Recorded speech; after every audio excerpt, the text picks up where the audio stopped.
Hello नमस्कार। कैसे हैं आप सभी? बहुत बहुत स्वागत है आप सभी का। ये माया तेरी बहुत कठिन है राम। ये माया ने ऐसा उलझा के रखा है ना, हर आदमी के अपने अपने सवाल हैं और उनके जवाबों को वो ढूंढता फिर रहा है। शांति से नहीं बैठ रहा हो कि ठीक है यार, सब साइड में करो, थोड़ी देर चैन से बैठ जाऊं। चैन से बैठने ही नहीं देती कौन? माया। चैन से कैसे बैठ जाएगा? दिमाग चलता रहता है, कभी कुछ कभी कुछ कभी कुछ कभी कुछ। और अब हमको इसी में हमारी हैप्पीनेस को भी ढूंढना है। अब जिसका इस चीज़ पे ध्यान नहीं है कि यार मुझे इन सब चीज़ों के बीच में मुझे हैप्पी भी रहना है, हैप्पीनेस को ढूँढना है, तो वो कभी हैप्पी नहीं हो पाएगा। क्योंकि उसका दिमाग उसको ले जाएगा, देख ये प्रॉब्लम, देख ये क्या है? अच्छा बता भगवान है कि नहीं है? अच्छा है तो दिखते क्यों नहीं है? है ना? अच्छा बता अगर लॉ ऑफ अट्रैक्शन है तो तेरा काम क्यों नहीं कर रहा? अगर ऐसा होता तो ऐसा नहीं हो जाता, ऐसा होता तो ऐसा नहीं हो जाता। घुमा रहा है दिमाग, घुमा रहा है दिमाग। बेटा तेरे को शांति से नहीं रहने दूँगा मैं। अब हमको एनर्जी इस तरफ लगानी पड़ेगी कि हमको कभी-कभी कुछ समय हमारे जीवन में ऐसा भी निकालना पड़ेगा कि जिसमें हम मनपसंद गाना सुन रहे हैं। कहीं अपनी मनपसंद जगह जाके बैठे हैं शांति से, सब सवाल साइड में हो जाओ और इसकी प्रैक्टिस करनी पड़ेगी। जब तक प्रैक्टिस नहीं होगी तब तक कुछ होगा नहीं, तो वो जीवन भर सवाल कभी खत्म नहीं होते हैं, कुछ ना कुछ चलता रहता है। अच्छा चलो मान लो आपको सारे सवालों के जवाब भी मिल गए, तो क्या? तो क्या हो जाएगा उससे? आपको सब पता चल गया कि हाँ ये है, वो है, वो है। चलो आपको ये पता चल गया, कन्फर्म हो गया कि भगवान है। अब क्या? अब ऐसा भी तो है नहीं कि वो कहे, आप उनको कह दो भगवान मेरे को एक गाड़ी दे दो, तो हाँ ठीक है ले ले। ये भी फिर बात वहीं आ जाती है कि कर्म के हिसाब से मिलेगा, कर्म फिर करना है। अरे यार भगवान के बारे में पता चल गया है लेकिन फिर भी कर्म करना पड़ेगा। कर्म तो करना पड़ेगा, जो नियम है वो तो नियम है ना? तो कभी कभी हमको अपने लिए समय निकालना चाहिए, अपनी खुशी के लिए, अपनी हैप्पीनेस के लिए, बाकी सब चीज़ों को साइड में रखते हुए। नहीं तो ये चलता रहेगा। ठीक है? अब आपको मैं एक चीज़ बताता हूँ, माया का खेल क्या है। देखो कैसे माया जो है वो आपको परेशान करती रहती है और कहाँ इंसान फंसा हुआ है और कहाँ से उसको निकलना है और कैसे निकलेगा। और माया का काम इतना खतरनाक है कि सब कुछ पता होते हुए भी बाहर नहीं निकलने देती। मालूम सब है पर बाहर नहीं निकलने दूंगी। देखो क्या, ये वाला फोटो आपने देखा होगा कहीं ना कहीं, है ना? इसको मैं थोड़ा सा एक्सप्लेन करता हूँ। इसमें ये जो आप हाथी देख रहे होंगे, सबसे पहले ये हाथी जो है ना, ये आपके पास्ट कर्मा है। क्यों हम कभी खुशी कभी गम क्यों आता है हमारी लाइफ में? ये पास्ट कर्मा की वजह से आता है। अब ये जो है ये हमारी प्रेजेंट लाइफ है। ठीक है? ये जो पेड़ है ना, ये हमारी प्रेजेंट लाइफ है। अब हमारी प्रेजेंट लाइफ को कहीं ना कहीं हमारा जो पास्ट कर्मा है ये इफेक्ट करता है। इसीलिए मैं एक चीज के बारे में हमेशा बोलता हूँ कि कर्म के बारे में अलर्ट रहें। आप जो भी कर्म कर रहे हैं ना, अलर्ट रहो। अपने को किसी को परेशान नहीं करना, क्योंकि वो चीज़ फिर लौट के आएगी। तो अब क्या होता है कि वो जो चीज़ है, जैसे ये हाथी है, तो ये हाथी क्या है? आपका पास्ट कर्मा, जो भी आपने पास्ट में किए हैं। तो ये आपके जो वर्तमान जीवन है इसको झकझोरता रहता है। ठीक है? कभी लाइफ में क्या आ जाता है, कभी क्या चल रहा है, कभी काय का तनाव आ जाता है, कभी क्या हो जाता है, ये क्या हो रहा है। और जिन चीज़ों पे हमारा कंट्रोल ही नहीं होता है, क्या कंट्रोल कर लोगे आप? कंट्रोल ही नहीं कर सकते। समझ रहे हो? अब इसमें ये हम हैं। ठीक है? ये हम हैं। ये यहाँ पे आपको दो चूहे दिख रहे होंगे, एक ब्लैक चूहा, एक व्हाइट चूहा। तो ये जो ब्लैक और व्हाइट चूहा, ये क्या है पता है? ये दिन और रात है, जो कि हमारे इस जीवन को, वर्तमान जीवन को धीरे धीरे नष्ट करते जा रहे हैं। अब इधर जीवन नष्ट हो रहा है, इधर पास्ट कर्मा के हिसाब से कभी खुशी कभी गम। ये है तेरे करम, गाना सुना हुआ ना? ये है तेरे करम, कभी खुशी कभी गम। वो लाइन आ गई ना, तेरे कर्म, कर्म के हिसाब से होता है। इसके बाद नीचे देखो सांप दिख रहे होंगे आपको। मतलब ये आदमी अगर नीचे गिरा तो ये सांप बैठे है, काल के मुंह में समा जाएगा। गिरना तो है ही सही। कैसे कैसे गिर सकता है ये यहाँ से देखो, ये दिन और रात निकलते जा रहे हैं। दिन महीने साल गुजरते जाएंगे, है ना? और हम तेरे प्यार में जीते प्यार में मरते जाएंगे। पर थोड़ा सा इधर भी ध्यान रखना पड़ेगा, प्यार में भी जिएंगे प्यार में भी मरेंगे। यहाँ पे ये जो आदमी है ना, इसको देखो, ये ऊपर से शहद का छत्ता है और यहाँ से इसकी ज़बान पे, ये ज़बान इसने ऐसे बाहर निकाल रखी है और इस पे ये शहद गिर रहा है। अच्छा, शहद ऐसा भी नहीं है कि ये शहद क्या है? ये शहद है जो माया, जिसके पीछे आदमी पड़ा है, भोग जिसको बोलते हैं, ठीक है? अब होता क्या है कि ये शहद इसके मुँह में गिरा। अब यहाँ पे देखो ये मधुमक्खियाँ भी है। ये मधुमक्खियाँ क्या है? कई बार हम कोई भोग भोगते हैं, ठीक है? कोई भी भोग भोग लिया इंसान ने, उसके बाद में फिर उसको उस चीज़ का गिल्ट रहता है। मतलब भोग क्या है? एक तरह से गलत तरीके से, सही तरीके से भोग रहा है वो अलग चीज़ है, लेकिन कुछ गलत कर्म किया, कुछ गलत भोग, तो उसके बाद में फिर गिल्ट मन में चलता रहता है। ये चींटियाँ काटती रहती है ऐसे मधुमक्खियाँ, अरे ये मैंने क्या कर दिया? अरे, और बहुत सारे लोग आज जो है वो गिल्ट में ही जी रहे हैं, यार मैंने क्या कर दिया और मुझे पहले क्यों नहीं पता चला, पहले पता चलता तो ऐसा हो जाता, वैसा हो जाता। उसके बाद भी फिर कर लेता है वो, शहद के चक्कर में। शहद गिर रहा है ना ऊपर से, चलो देखते हैं, समझ रहे हो? जैसे गिल्ट कब होता है? जब वो भोग आदमी ने भोगा, उसके तुरंत बाद अगर वो गलत है तो उसके मन में गिल्ट चलेगा, आज के बाद कभी नहीं करूँगा, आज के बाद कभी नहीं करूँगा। और जैसे ही वापस से वो समय थोड़ा-सा निकला, फिर से वो गलती हो जाती है। समझ रहे हो? ये है माया, इस माया के चक्कर में पड़ा है। अब यहाँ पे देखो भगवान दिख रहे होंगे आपके को, जो ऐसे हाथ लंबा करके खड़े हैं, आ जा, है ना? मैं तुझे, तू मेरी शरण में आ जा, मैं तुझे खूब शांति, जो शांति तेरे को यहाँ चाहिए ना, उससे भी बढ़िया दूंगा। लेकिन उस पे विश्वास नहीं हो पा रहा आदमी को। बोले सर, नाम जप करने से कुछ होता है क्या? अब वो तो भैया जब आप हाथ पकड़ोगे इधर, जब आप यहाँ से छूटोगे, तब तभी तो पता चलेगा ना, ऐसे कैसे पता चलेगा? नाम जप करने से क्या होता है? भगवान का भजन करने से क्या होगा? सर हमको तो भगवान पे भी विश्वास नहीं है, भगवान होते हैं क्या? अगर होते तो दिखते क्यों नहीं? अगर होते तो इस दुनिया में इतना दुख क्यों है? वो सब कुछ ठीक क्यों नहीं कर देते? तो आपको क्या लगता है भगवान ऐसे ऊपर से ऐसे करेंगे सब ठीक हो जाएगा? चलो ओके, बोले हाँ भैया ओके। अच्छा, उसके बाद कोई आदमी कोई गलत कर्म नहीं करेगा? गलत कर्मों से चीज़ें हो रही है, जो कुछ हो रहा है वो गलत इंसान के कर्मों से हो रहा है। ऐसे थोड़ी भगवान ऊपर से कर रहे हैं, सबके अपने-अपने कर्म। तो अब हर आदमी आपको कोई कथावाचक, कोई किताब, कभी कोई, कभी मैं, क्या बताया जा रहा है? अच्छे कर्म करो, भगवान की भक्ति करो, तो आपको क्या मिलेगा? अपार आनंद मिलेगा।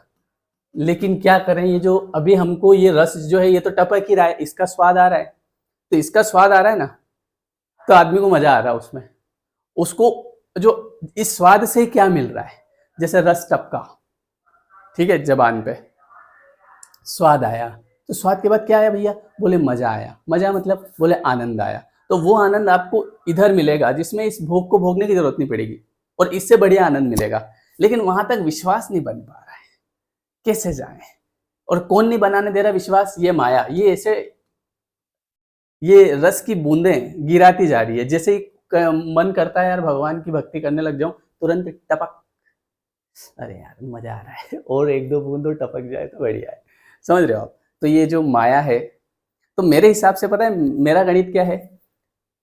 एक तो माया में भी रहो, कोई प्रॉब्लम नहीं है, इसमें कोई गलती नहीं है, पर अच्छे कर्म से, गलत चीजें करके नहीं करना, नहीं तो फिर ये मधुमक्खियां काटेगी।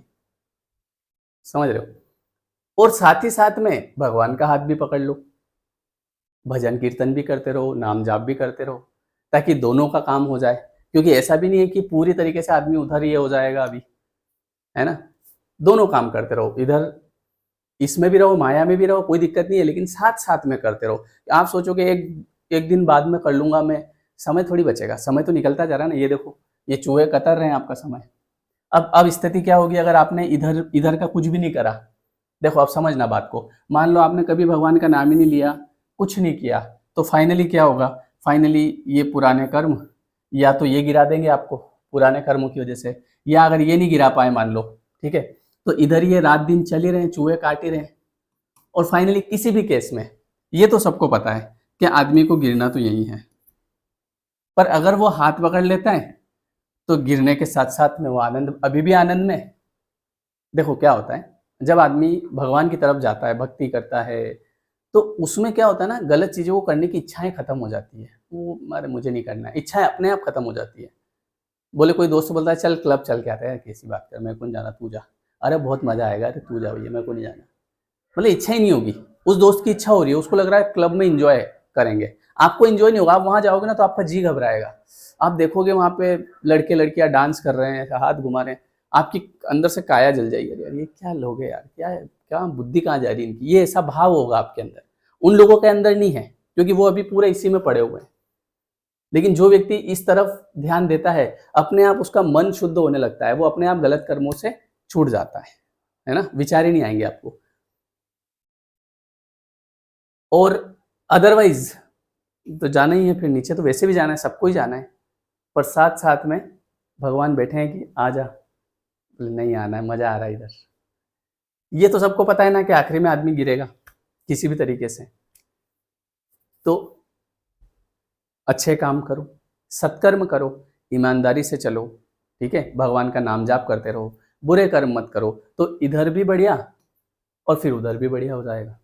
तो ये है हमारा पूरा जीवन, ठीक है। ये पास्ट कर्म है जो हमको परेशान करते रहते हैं। और देखो क्या है ना, जब हम छोटे बच्चे थे उस समय हम हर समय हैप्पी रहते थे। अब क्या है ना, अब हमको हैप्पी रहने का बहाना ढूंढना पड़ेगा, किसी न किसी तरीके से, कहीं न कहीं कुछ न कुछ, और मिल जाएगा, ऐसी कोई बात नहीं, अगर आप ढूंढोगे तो मिल जाएगा। और हमको ये जब तक जिएंगे तब तक करना है। आप अगर सोच लो कि ऐसा कुछ हो जाए, कि ऐसा मंत्र लग जाए कि बस सब बढ़िया, खुशी खुशी, वो हो नहीं पाएगा, उसको ढूंढना पड़ेगा। और यही जीवन है, इसमें ही चलना पड़ेगा। जिंदगी एक सफर है सुहाना, बस चलते रहो और ढूंढते रहो, समझ रहे हो।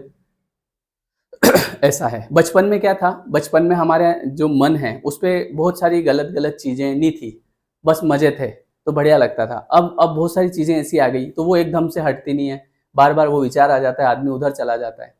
तो इनके साथ में रहते हुए हमको हैप्पीनेस ढूंढते हुए आगे बढ़ना है, समझ गए।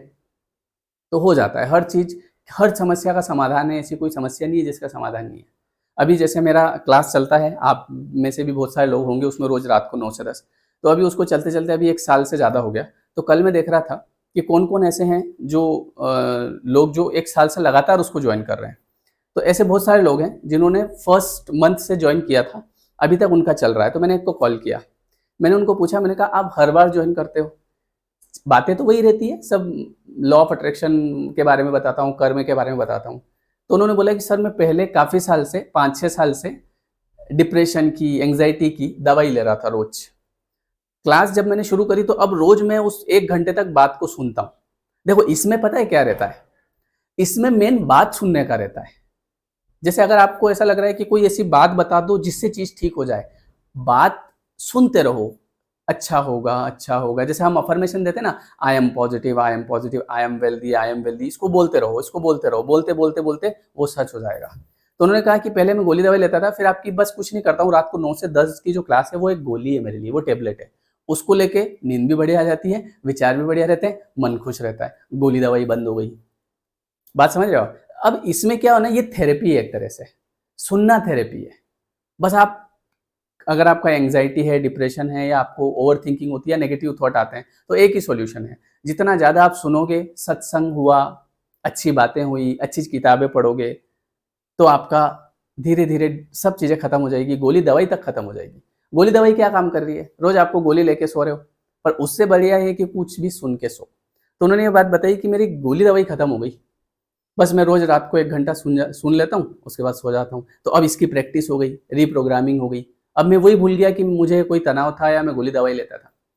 ये फ़र्क पड़ता है, सुनने का फ़र्क पड़ता है। तो हमको इस जीवन में मतलब कहीं न कहीं से मोटिवेशन लेना पड़ेगा, सुनना पड़ेगा अच्छी किताबें। और वो वही है, अध्यात्म क्या है? अध्यात्म यही है कि उसमें अच्छी-अच्छी बातें सीखने को मिलती है, सुनने को मिलती है, तो वैसा हमारा मन बनता है।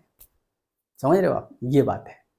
तो आई होप कि आपको वीडियो समझ में आया होगा। और हमारी जो अब नई क्लास है वो अभी हम 7 मई से शुरू करेंगे, ठीक है? तो जिसको भी ज्वाइन करना है, देखो कई बार ऐसा होता है कि सर आप उस क्लास में ऐसा कुछ बता दोगे क्या कि जिससे हमारे पास पैसा आ जाएगा, जिससे, मेन चीज़ मैंने क्या बताई, रेगुलरिटी रखना, सुनने की रेगुलरिटी, सुनते रहो, तो इससे क्या होगा, रीप्रोग्रामिंग हो जाएगी। तो आपका बिलीफ वैसा हो जाएगा कि हाँ यार मेरे साथ भी अच्छा होगा, हाँ मेरे पास आसानी से पैसा आ जाएगा। वो जो पुराने थॉट है वो चेंज हो जाते हैं।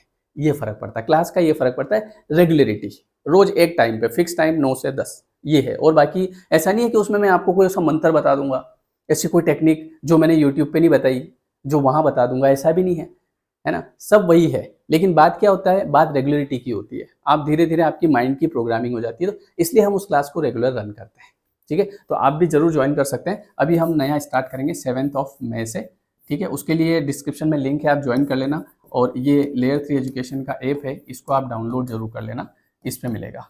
जो लोग आईफोन वाले हैं वो क्लास प्लस डाउनलोड करना ऐप, ठीक है, इस पे आपसे कोड मांगा जाएगा YTPWE, ठीक है, और डिस्क्रिप्शन में आपको इन्फॉर्मेशन, फ़ोन नंबर है, आप व्हाट्सअप कर देना। ये वीडियो कैसा लगा, इस बात में क्या समझ में आया आपको, वो कमेंट करके जरूर बताइएगा, ठीक है। चलिए मिलते हैं नेक्स्ट क्लास में। Thank you everyone, thank you so much.